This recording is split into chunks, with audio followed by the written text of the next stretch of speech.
Samajwadi party ने उस समय सब बैठे हुए थे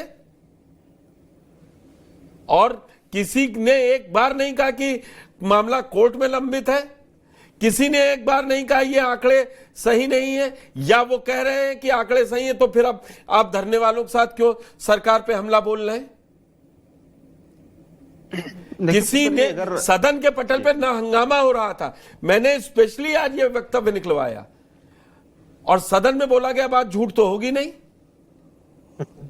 अब ये अशोक जी हंसने से नहीं, आप लोग लगातार 69,000 शिक्षक के अभ्यर्थियों को गुमराह करते रहे, इसलिए आज आपसे मैंने शुरुआत की है। या तो मैं आऊंगा, अभी जनेन जी के पास भी आऊंगा,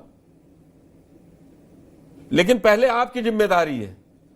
विपक्ष में उस समय बात क्यों नहीं उठाई? देखिए पुष्कर जी, मैं उसी बात से शुरू करता हूं। बिल्कुल, जो आपने कहा कि सदन में कोई झूठ नहीं बोल सकता। आप ये बताइए, यही माननीय योगी जी मुख्यमंत्री थे जब हमारे नेता प्रतिपक्ष आज अशोक जी, आज मैं उन्होंने मंदिर पे क्या बोला, मस्जिद पे क्या बोला, हिंदू, मेरे लिए जो नौजवान अपनी नौकरी बचाने के लिए लड़ाई लड़ रहे हैं या पाने के लिए लड़ रहे हैं, मेरे लिए दोनों बराबर है, क्योंकि मामला कोर्ट में है। जी जी, जो आपकी सियासी जिम्मेदारी थी वो कहां थी? बता रहा हूं पुष्कर जी। देखिए, तो आप ये बताइए, कोई मुख्यमंत्री अगर सदन में खड़ा होकर झूठ बोलता है तो उस पर क्या एक्शन हो सकता है? कोई एक्शन है? कोई नियम कानून कहीं नियमावली में है कि अगर कोई मुख्यमंत्री सदन में खड़ा होकर और झूठ का पुलिंदा पड़ रहा हो तो उसके लिए क्या आप बोलेंगे? अभी नहीं। अगर वो कहेंगे माफिया को मिट्टी में मिला देंगे तो अखिलेश यादव कूद जाएंगे सीट से। आप ऐसे कैसे एक मुख्यमंत्री की भाषा हो सकती है? और अभी पूरे सदस्य बैठे हुए थे तब किसी की आवाज नहीं निकली। मैं बता कैसी बात कर रहे हैं आप? पुष्कर जी बता रहा हूं, 86 में से 56 एसडीएम यादव हो गए।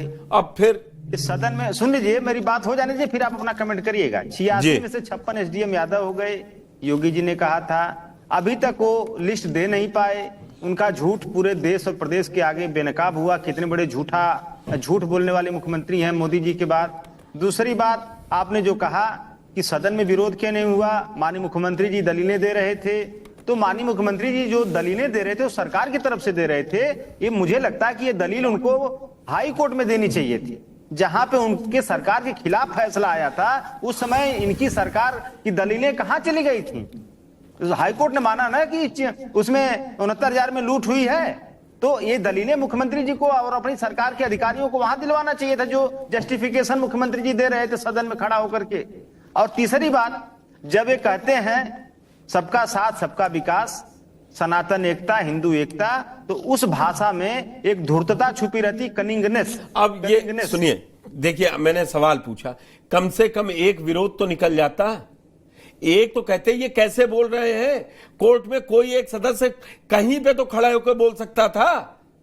अशोक जी कैसी बात आप कर रहे हैं? आप भी जान रहे हैं ईमानदार, बाहर ही निकल के प्रेस कॉन्फ्रेंस कर देते। नहीं तो एक दो बार बोला गया क्या पुष्कर जी? ये सबसे लास्ट जब सुप्रीम कोर्ट में चल रहा है मसला, सुप्रीम कोर्ट में मसला चल रहा है, तब समाजवादी पार्टी, अब मैं अभी अभ्यर्थियों के पास जाऊंगा, पहले जनेन जी से और सवाल ले लूं। जनेन जी, जब हाई कोर्ट की डबल बेंच ने फैसला दिया था तो माननीय मंत्री जी अशोक राजभर जी ने साफ कहा था कि ये हां गलती हुई है, मुख्यमंत्री जी को गलत समझा दिया गया है और हम अब ये ठीक करवाएंगे। अब तो मुख्यमंत्री कह रहे हैं कोई गड़बड़ी ही नहीं हुई है और ना तो दोबारा लिस्ट बनी। और अब स्टैंड क्या है आपका? अनम्यूट कीजिए। हमारे नेता माननीय ओम प्रकाश राजभर जी ने बहुत समय से ये 69,000 शिक्षक भर्ती का मामला उठाया था। इससे पहले 68,500 जो शिक्षक भर्ती है उसका भी मामला उठाया था। अनुदेशक हों, चाहे शिक्षा मित्र हों, चाहे पीजीटी वाले हों, इनका मामला भी उठाया था और समय समय पर सदन में बाकायदा उठाया और बाकायदा इनके अभ्यर्थियों के जो ग्रुप बने हुए थे उनसे भी समय समय पर मुलाकात की है और उनके जो भी आवेदन थे वो लेके उस पर चर्चा भी की है और सरकार से बाकायदा इसी विषय पर अलग से मिले भी थे जब सरकार के साथ मिलते मैं यहाँ पे एक चीज स्पष्ट करना चाहूंगा कि जो मुख्यमंत्री जी ने राज्यसभा में विधानसभा में माफ करिएगा आंकड़े दिए वो बिल्कुल अपनी जगह जायज हैं, लेकिन यहाँ पे एक चीज देखनी होगी हमें कि जो उन्होंने आंकड़े दिए उसमें मतलब कहीं ना कहीं ये बात जो नहीं बताई गई थी बाद में, वो मतलब जो क्रीमी लेयर वाला फार्मूला था, तो वहां पे थोड़ा सा गड़बड़ हुई और उसको दूर करने बोल नहीं पाए राजभर साहब बोल नहीं पाए। नहीं, जिस दिन इलाहाबाद हाई कोर्ट का फैसला आया था उस दिन फिर मुझे वहां मत ले जाइए ना जनेन जी, हम और आप इलाहाबाद हाई कोर्ट के फैसले का तारीफ की थी जी। तारीफ की तो फिर मुख्यमंत्री के वक्तव्य का कोई बात ही नहीं कही। मैंने इसीलिए आज अशोक यादव जी से पहले पूछा। यहाँ मैं एक और चीज बता दूं, बिल्कुल सही कह रहे हैं मुख्यमंत्री जी कि अगर आपको याद होगा विधानसभा में खुद मुख्यमंत्री जी ने ये कहा था कि मामला अदालत के विचाराधीन है, इस वजह से विधानसभा के अंदर इसके ऊपर मैं सबसे लेटेस्ट बयान दिखा रहा हूं। अब मैं सबसे लेटेस्ट बयान दिखा रहा हूं और इसीलिए मैं कहता हूं कि समाजवादी पार्टी हो या कोई और पार्टी हो, आप लोग इन अभ्यर्थियों के साथ राजनीति कर रहे हैं, भड़काते रहे आप लोग 22 से पहले पूरा। ना जैनेन जी, आपको भी मैं उतना ही दोषी मानते हुए या आरोपी बनाते हुए सवाल पूछूंगा। फिर क्यों कह रहे थे डबल बेंच का आदेश आने के बाद? मैं दोनों चीजें स्पष्ट कर दूं कि पहले जो पूर्व में भी हुआ था उसमें यह बताया गया था 5844 पदों पे गड़बड़ी हुई थी। 5844 के बनिस्पत 6800 की बातचीत निकाली गई, लेकिन हम उस चीज का क्या करें जब हाई कोर्ट ने दोनों बातचियों को रद्द करने की मांग वो फैसला दिया, उन्होंने हमें समय भी दिया कि आप नई बातियां जो आप सरकार से क्या कह रहे हैं भाई? नई लिस्ट आप सरकार में हैं, जारी करिए। आप सरकार में हैं, क्यों नहीं नई लिस्ट जारी करवाई? आप सरकार में हैं, नई लिस्ट क्यों नहीं जारी करवाई? मैं पहले भी इसी बात पे जब डिबेट हुई थी आप ही के साथ हुई थी तब भी मैंने बताया था कि हमें जो समय सीमा दी गई थी उसमें हम ये प्रयत्न कर रहे थे कि जो अग्रणी समाज के अभ्यर्थी हैं वो भी ना छूटे और जो पिछड़े समाज के रह गए हैं उनको भी समायोजित किया जाए। सरकार बहुत बड़ी होती है, वो ना तो चयनित को छोड़ेगी ना अभ्यर्थियों को छोड़ेगी। नहीं, दोनों को लेके चल रही थी, दो लिस्ट बनाई जा रही थी पुष्कर जी। उसके बाद अचानक से मामला सुप्रीम कोर्ट में चला जाता है तो उसके बाद लिस्ट लग मैंने 5 शो किए तो मुझे मालूम था ये मामला तब तक चलता रहेगा कि लिस्ट बन रही जिस दिन तक वो सुप्रीम कोर्ट नहीं। अब आपने क्या किया जब सुप्रीम कोर्ट में 5 सुनवाई एक अलग हो गई?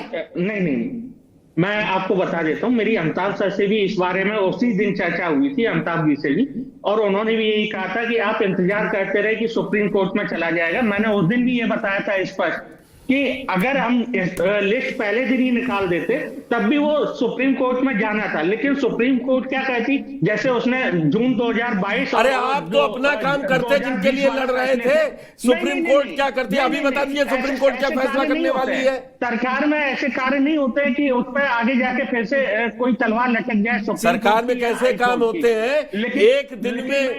एक दिन में संभल से लेके वाराणसी तक सब फॉलो करवा लेते। देखिए जनेन जी, आप भी जानते हैं मुस्कुराने से काम नहीं चलेगा। मैं वो डिबेट कर रहा हूं जो लोगों के पंचायत के चुनाव में भी हाईकोर्ट का आदेश आया था, आनंद फानंद में वाला लिस्ट अरे तुरंत ही पंचायत के चुनाव में मना कर दिया और सारे लोगों ने पढ़ा भी नहीं था, तुरंत ट्वीट हो गया था उस समय।